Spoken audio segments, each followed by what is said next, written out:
मासिक अभ्यास प्रश्न पत्र माह अगस्त कक्षा 10 विषय सामाजिक विज्ञान समय 1 घंटा अंक 20 एक सही विकल्प चुनकर लिखिए 1x44 वन्य जीवों के आवास रक्षण हेतु पहला कानून बनाया गया था।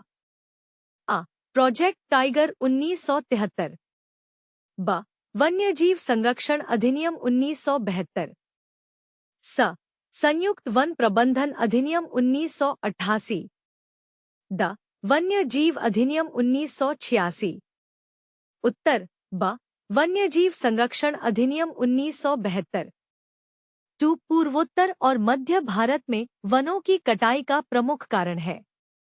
अ ईंधन के लिए, ब स्थानांतरित कृषि के लिए, स आवास के लिए, द उद्योग के लिए। उत्तर ब स्थानांतरित कृषि के लिए। 3 चौरी चौरा की घटना कब हुई थी?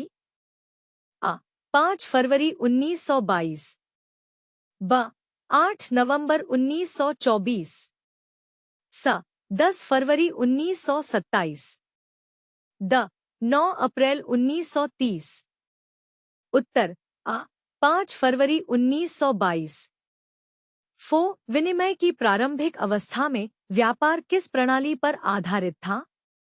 अ वस्तु विनिमय प्रणाली, ब मौद्रिक विनिमय प्रणाली, स चेक, द रुपए का लेन देन।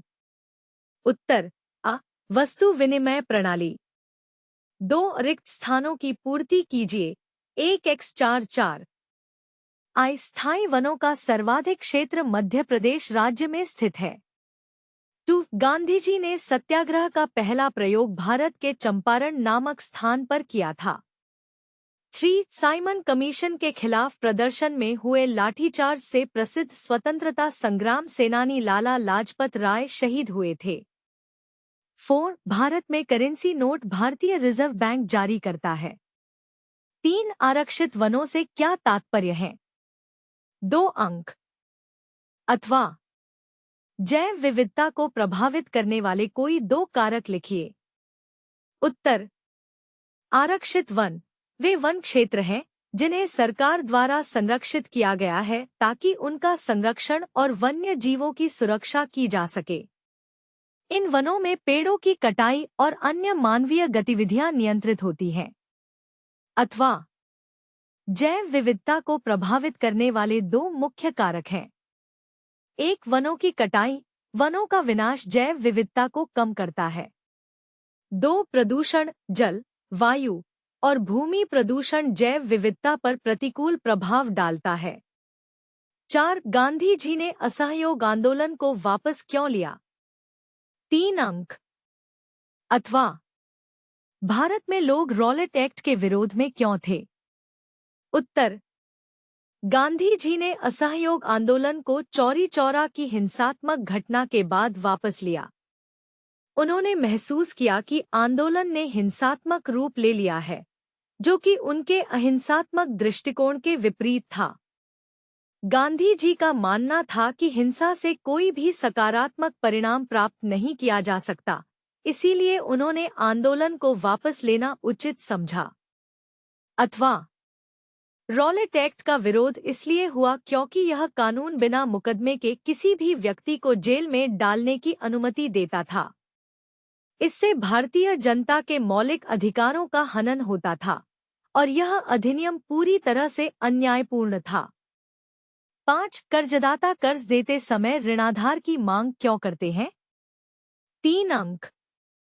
अथवा ऋण के औपचारिक और अनौपचारिक स्रोतों में कोई 3 अंतर लिखिए।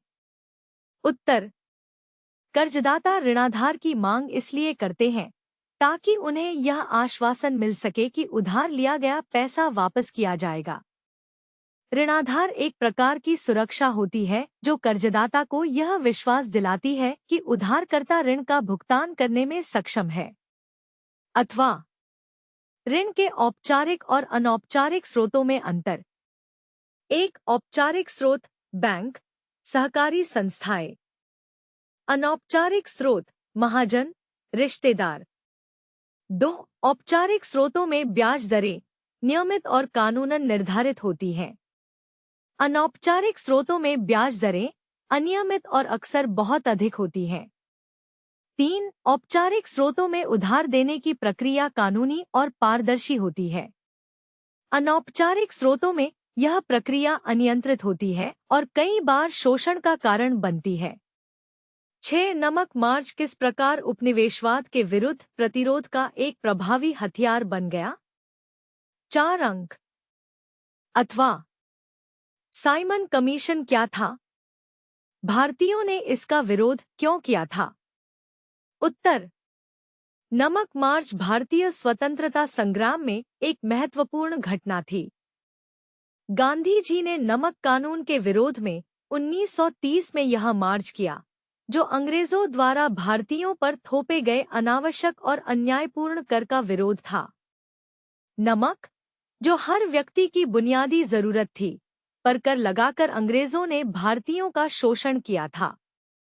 इस मार्च के माध्यम से गांधी जी ने ब्रिटिश हुकूमत को चुनौती दी और यह आंदोलन लाखों लोगों के लिए एक प्रेरणा बना, जिससे उपनिवेशवाद के खिलाफ जन जागरण हुआ। अथवा साइमन कमीशन ब्रिटिश सरकार द्वारा भारत में राजनीतिक सुधारों की जांच करने के लिए 1927 में भेजा गया एक आयोग था।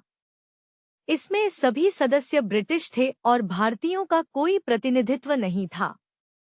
भारतीयों ने इसका विरोध इसलिए किया क्योंकि इसे उनके साथ अन्याय और अपमान के रूप में देखा गया, जो उनकी मांगों और अधिकारों की अनदेखी करता था।